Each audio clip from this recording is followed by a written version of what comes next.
Everyone, இன்றைக்கி என்ன ஸ்பெஷல்னா egg fry தான் பண்ண போகிறோம். அதை எப்படி பண்ணுறதுன்னு பார்க்கலாம். அதுக்கு முன்னாடி பேன் ஹீட் ஆகிடுச்சு.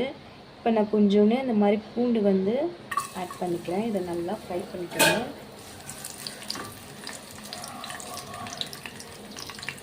இப்போ ஃப்ரை ஆகிடுச்சு. நான் மீடியம் சைஸில் 2 வெங்காயத்தை வந்து சாப் பண்ணி வச்சுருக்கேன். இதையும் நான் ஆட் பண்ணிக்கிறேன்.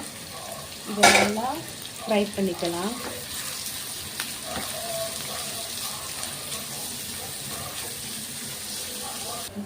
ஆனியன் நல்லா ஃப்ரை ஆகிடுச்சு. இந்த டைமில் மசாலா ஆட் பண்ணிக்கலாம். மஞ்சள்தூள், மிளகாத்தூள், கரம் மசாலா, மல்லித்தூள், உப்பு இது எல்லாத்தையும் ஆட் பண்ணிக்கலாம்.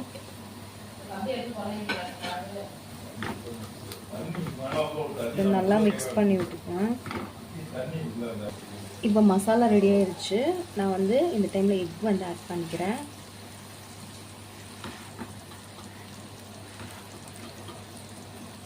இது கொஞ்சம் நேரம் பாயில் ஆகட்டும்.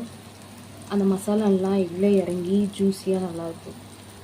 இந்த டைமில் நான் கருவேப்பிலை வந்து ஆட் பண்ணிக்கிறேன். ஃபைனலாக பார்த்திங்கன்னா கொத்தமல்லி வந்து ஆட் பண்ணி அவ்வளோதான், ரெடி. செம்மையாக இருக்கும். நம்ம இந்த பூண்டு வந்து சின்னதாக சாப் பண்ணி போட்டுக்கிறதுனால டேஸ்ட்டு வந்து நல்லாயிருக்கும்.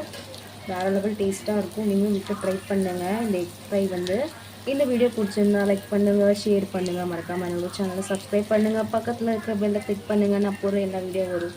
பாய்.